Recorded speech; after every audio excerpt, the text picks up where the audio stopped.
is Rob Bennett, and I am specifically a power generation electrical contractor. And I've been in the career starting as an apprentice electrician all the way to a business owner for the last 20 years, for 33 plus years. I grew up in the business. I'm third generation electrician. And my grandfather did electrical for about 8 years. My father is still part-time doing electrical work after 45 years or something of that nature. And kind of trailed in my dad's footsteps, but I took a little bit different path. And I went and got an engineering degree in construction engineering and management. And my emphasis was electrical engineering. So growing up with the blue-collar background, getting in an apprenticeship when I was 15. I had my journeyman's license as an electrician at 20. I got an engineering degree at 23. And then I got into, after college, electrical project management, building large commercial, industrial buildings, some residential, but mostly commercial industrial. And after 6 years of that, having the entrepreneurial and the business ownership in my blood, decided that I needed to jump ship and start my own business. And so we started very small as a residential service electrical contractor, and it didn't take long. We kind of grew into doing more commercial, and it was all service oriented, and then we got into custom homes, and then we started doing some industrial control work. And so we did that for about, I guess it's been about 12 years, and we had the business in a different location. We've relocated a couple times, but it's been about 5 years now. We went into this niche. I actually sold down the business, scaled down, kind of went in a new direction about 5 years ago doing this power generation. So specifically, we design and build off-grid power systems, mostly for remote properties. Not always. Sometimes people want to be independent of the utility company and they live in the city or in suburbia. But more often people in the city tend to be very dependent on the utilities and don't have the same mindset as people in rural areas who want to be away from governmental regulation and they want to be independent. And so that's mainly where we come in.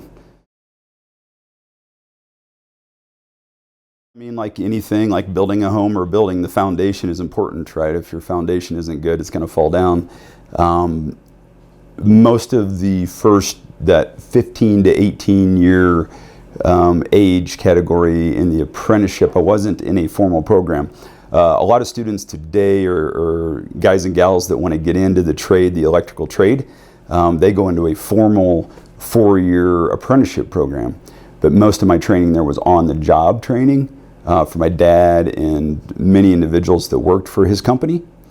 But I did take some formal classes. I just didn't go through a whole formal apprenticeship program.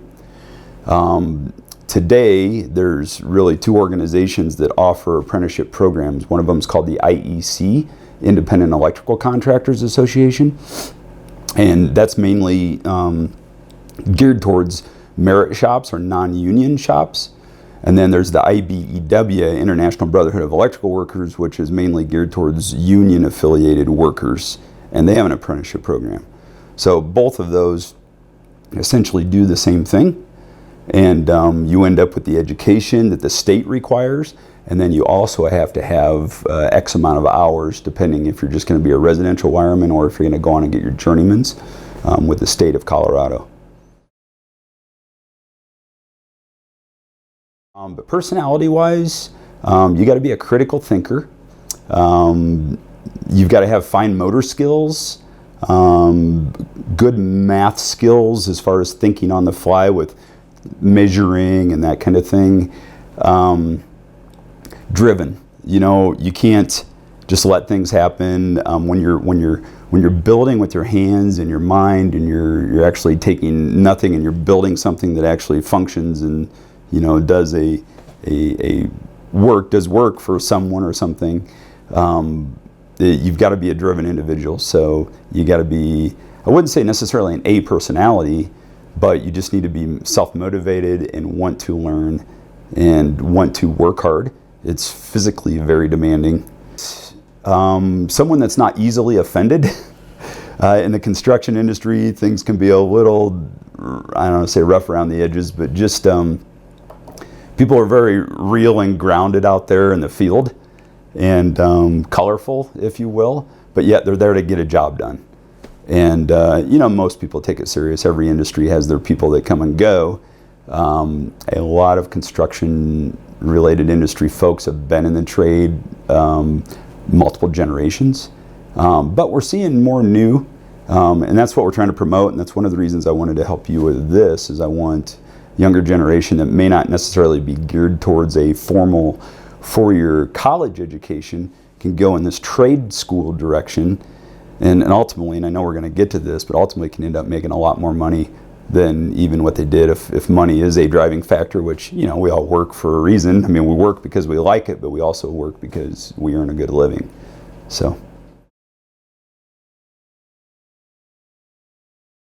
Right. So let's say someone's coming out of high school. You know, a high school diploma is the most important foundational thing. You can't go off to college. You really can't get into a trade school without having that high school diploma. So I want to emphasize that more than anything else. Even if it's a GED, it proves that you've met the minimum state requirements, right? An apprentice coming out of high school, or maybe it's someone that's in their late 20s that has done a bunch of different things and has never figured out what they want to do, and they finally find this path to get into an electrical trade school. You're going to start as an apprentice in the $15 to $17 an hour range, and if you consistently progress and work through the trade, and you go to school, and your employer, you know, rewards you for progress, by the time you are ready to take your journeymans, you're going to be in the $20 to $22 an hour range. So you can, you know, progress $1, $1.50 to $2 an hour a year in those first 4 to 6 years, you know, if you're good. So once you become a journeyman, and there's different levels of progression in the trade, and that requires having the right amount of hours, taking the state mandated test, which is like a 5-hour exam, and passing that's made up of, you know, multiple modules and everything. And you're a certified or a licensed journeyman electrician. You're typically going to be on the low range at $22 an hour, and then the sky's kind of the limit depending on your position with your company. But there are many electricians that have been in the trade 8, 10, 15 years, making $30 to $40 an hour as they work up through that. If you do that and you go into a project management or an ownership role, and you have potential for bonus, as an owner you can easily make 6 figures in this business. So it can be lucrative, but it's a lot of hard work. Well, that's one of the things I love about more so what I do now and what we've done the last 5 years than ever before. But if I kind of just give this broad spectrum again, as an electrician going through apprenticeship in that first 5 to 10 years, you know, year 0 to year 10 or whatever, and you're working in the field, it's construction environment. So, you know, all kinds of weather from very hot to very cold. It's diverse. A lot of people love that because the change, you know, some people don't like that. As an electrician, it's not an office environment. But if you become that journeyman, that foreman, and you show managerial skills and you move that direction, then obviously you become more office time. Fortunately, I've had this great path. I've worked hard for it, but growing up in the trade and being a project manager and an owner, and I've kind of come full circle. I'm an owner that's back on my tools almost full time, and a business owner. We have a very small company right now, just 3 employees. So, and at one time I had 10 to 12 employees when we had more of a traditional electrical shop. So I get the best of both worlds. I work in the office, I'm also out in the field. When I was a project manager working for a large couple different electrical contractors that were large, we had hundreds of employees in the field.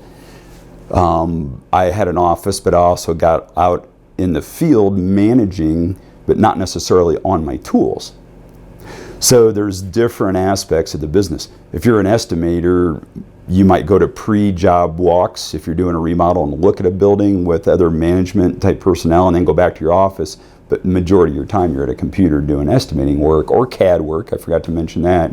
You know, drawing our one-line schematics and drawings and things is a big part of our industry now. So to describe what I do now, I get the best of both worlds. And a lot of our projects are rural and they're remote. So I get to go on a Rocky Mountain safari almost every day. It's pretty spectacular, but we also work in areas where there's wildfire impact and things like that that's going on right now. We've got a project going in southern Wyoming, and we're right in between two large wildfires. So the smoke impact has been bad. But you know, we get to work in the mountains, in the snow, in the sun. It's fun. It's very varied. I wear a lot of different hats. You know, as a business owner, a small business owner, let me just say that, I probably wear 15 to 30 hats a day.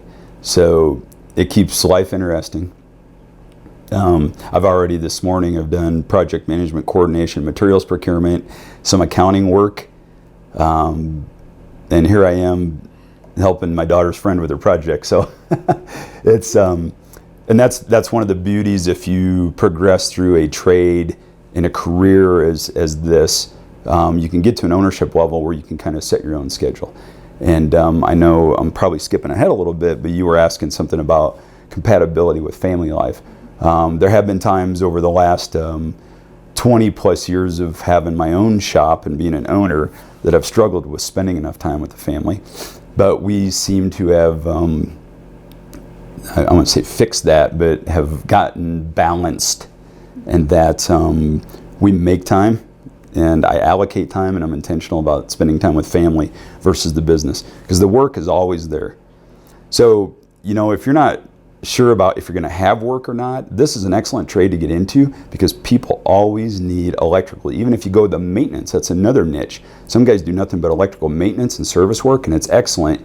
It's hard to do right out of the gate because you don't know what you're dealing with. Service guys are usually really smart electricians that make really good money, but sometimes they have schedules that can be really odd.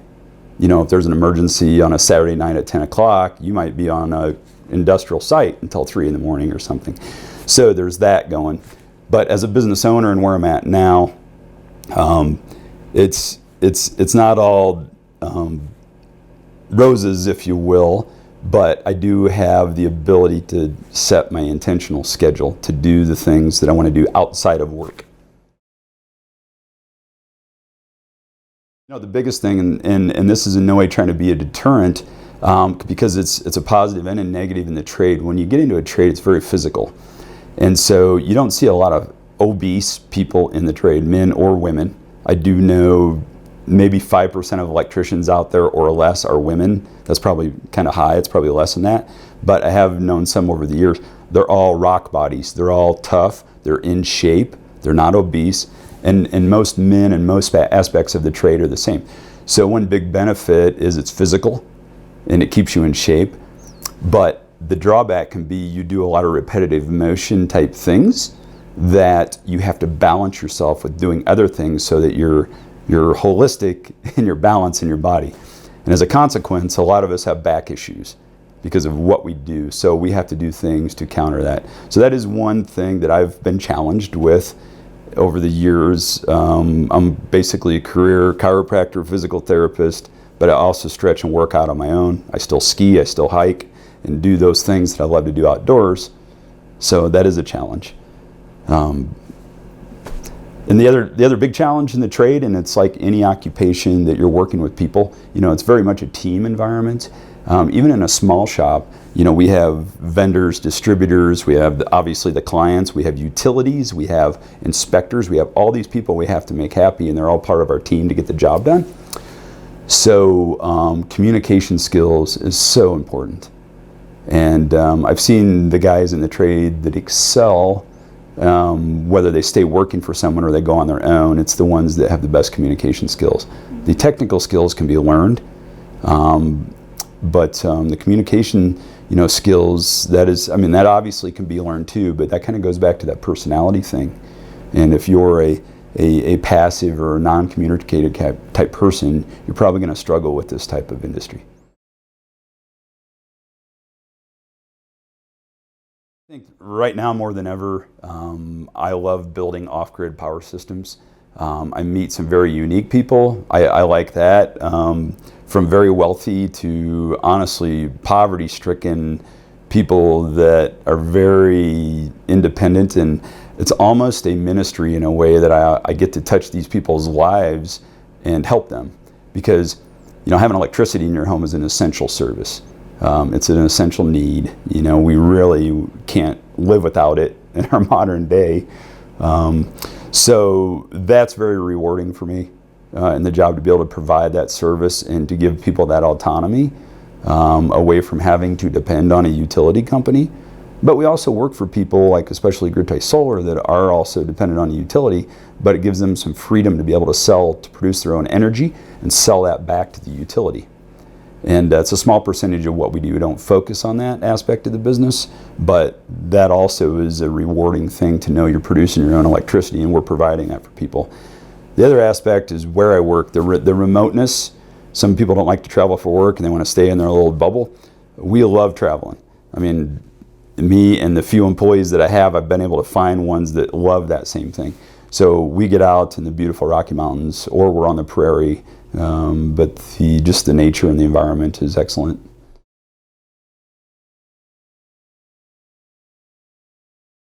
Yeah, well, being in it over 30 years, I've seen a lot of changes. Some things are still rock solid and the same, and they have to be. But where it's probably changed the most, the recruiting to get young people into this trade has been a challenge. The whole computer generation doesn't see something like this as a direction they want to go or as beneficial. So we are making a plea to the younger generation that they can have a great living for a lot of the reasons I already mentioned, physically, financially, and just mentally rewarding and building things.